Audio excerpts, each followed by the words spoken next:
I've got another peak tournament game for you. Draco, what are you doing to that tree? Okay, never mind. We've got Codex here versus Alfredino. Codex, of course, from the XMT clan, friend of the channel, regular submitter of replays. Alfredino, also a true veteran, true respected, has been on the channel countless times. And I've also fought him personally a handful of times, and it's definitely just a good time all the way around. And it's also Wood Elves versus Beastmen. You really can't ask for better than this thematic matchup. Great map, great players, and some fantastic builds. So let's take a look here. We've got Draika leading appropriately a force of Dryads. We've got 5 Dryads up front and a bunch of Glade Guard behind them. Looks like a mix of Starfire Shafts, Hagbane Tips, maybe some regular ones as well for cheapness. And all protected by Wild Riders, including the Wild Hunters of Kurnos. So relatively straightforward build, kind of nice combined arms, like straightforward army. The Beastmen actually have something relatively similar here. We've got Ungor Spearman Herd with shields up front, lots of Centigors, including some Centigors of Tzeentch, Ungor Raiders to back them up, and some Minotaurs, just the Butchers of Concord, maybe? Yeah, looks like Regiment of Renowned Minotaurs. And Malagor flying around the sky, leading the way, already dropping some Flocks of Doom. Draika on spells is looking at just enfeebling foe. And Melkos Mystifying Miasma. She's also got her single Malevolent Dryad summon.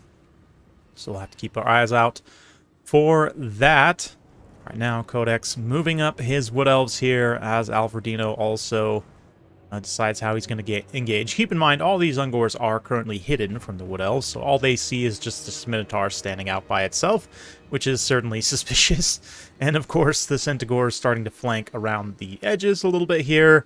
Maybe go for a full envelopment. From Codex's perspective, he has less numbers of cavalry. He just has the 3 Wild Riders, whereas he's facing, like, what, 5 units of Centigors?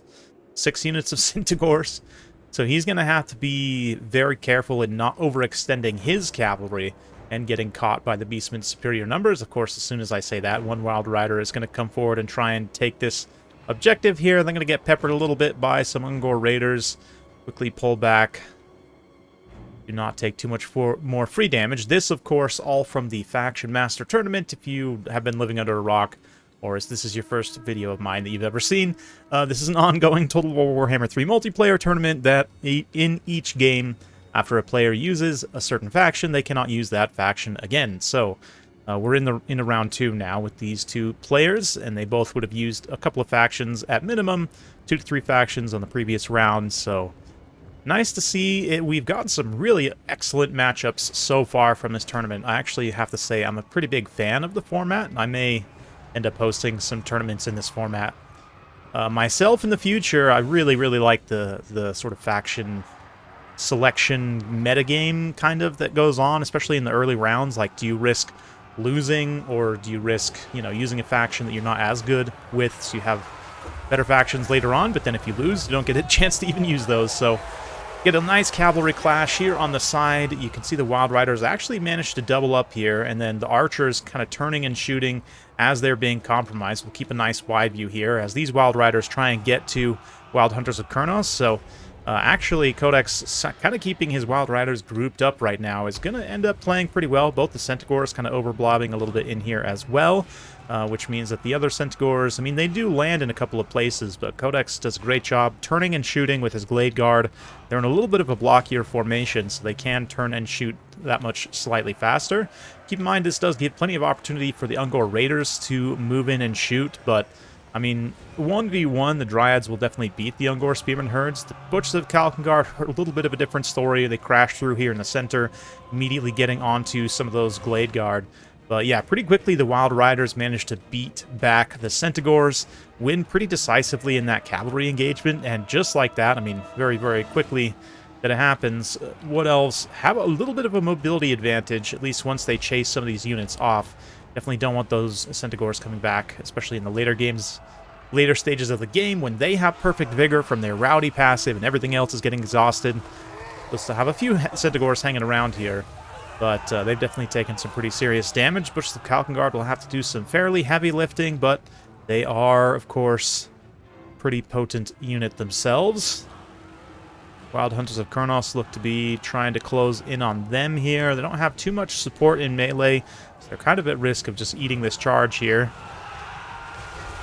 Wild Hunters do manage to get in, but we've got Flock of Doom and Centaurs immediately supporting. Get a nice rear charge. Wild Hunters take a big burst of damage there. Enfeebling Foe on the Butchers of Kalkengard, though, from Dryka is going to significantly nerf their melee stats. Even still, they've got 32 melee defense. This goes to show how high their melee defense is. Just base. Very, very tanky cows, I have to say, with their regeneration and high melee defense. We've also got some Ungor Spearman Herd very cost-effectively chasing a couple of Glade Guards away there. Great news for the Beastmen, but not such great news as the third Wild Rider is showing up right as the Wild Hunters kind of tear route and then sort of come back, then route again. But yeah, these two Wild Riders here now kind of cycling in and out, just done massive damage to the Butchers of Kalkengard. Their regeneration, ooh, they still have 10 models up with that low of HP. That's kind of surprising, but they should be, yeah, starting to drop some models very quickly there.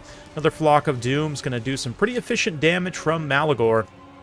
But if we take a look at the broader picture here, the Dryads have pretty decisively won that frontline engagement and then been able to follow up, use their high speed to chase down Ungor Raiders.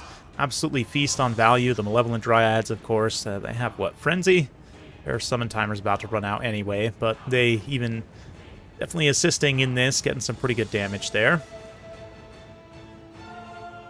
Butchers of Kalkengard do come back from route very briefly, but Starfire Shafts, of course, will deal extra damage to them because they're fire.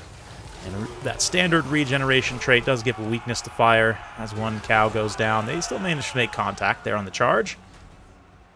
But army loss is quickly approaching for the Beastmen, as Codex is able to weather the storm there and take home a win, putting himself up 1-0 in the best of 3 series.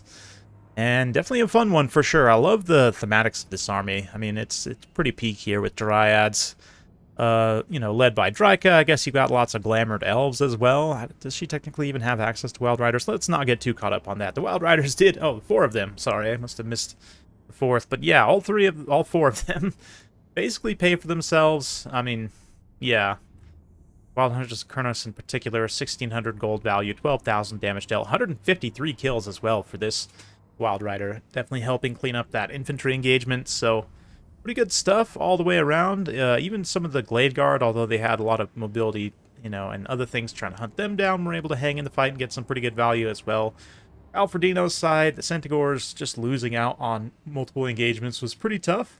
The Ungor Raiders generally traded decent. Maybe not. Yeah, a couple of them like kind of below 200. It's not exactly what you would want, but yeah, the Dryads here... Interesting. It pros have a little bit of an issue just because of the way they trade into the Beastman infantry quality. It almost forces you up into something a little bit more expensive, but then, yeah, are you going to still have enough kind of width and everything else to go the way you want to here? Yeah, definitely a very interesting matchup. Both factions can kind of do some different things, but if I had to give my gut instinct, I might give the advantage to Wood Elves a little bit because of that infantry interaction. I don't know, though. I'd be curious, you know, maybe play around a little bit in this matchup and see. But, yeah, the Wild Riders seemed tough to overcome, but at the same time, not incredible. But, yeah, I mean, I'm even just thinking, like, Gore Herds with shields, do they even beat Dryads? I'd have to do some testing. I don't remember 100%. It probably like 60-40. Well, let's see. Wood Elves, here we go.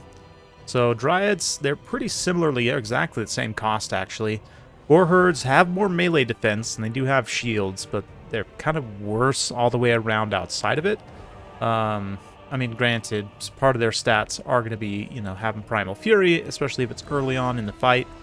So, that is something to consider. Their stats will get a little bit better there. Actually, even better charge bonus than Dryads. But pretty...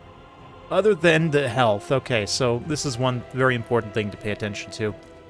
Dryads have only 7,000 HP. They do have 20% physical resistance, which will add, you know, definitely some onto that. Will add an extra, like, 1,400 HP against physical damage. But still, even with that, Gore Herds, because they're 2,600 health ahead, you know, that's, even with the physical resistance, You know, you're looking at an extra 1200 HP, which is enough that it can make a pretty significant difference. Granted, the armor as well would affect, especially this engagement specifically, but generally armor is just not as impactful as other defensive stats.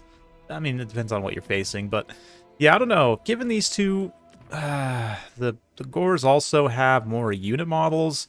I don't know. I would think that maybe they're like relatively peer, which means you might lose like 50-50 or 60-40, right? Or have a like 50% chance to lose, I should say, or like a 40% chance to win, however you want to think about it, but probably pretty close.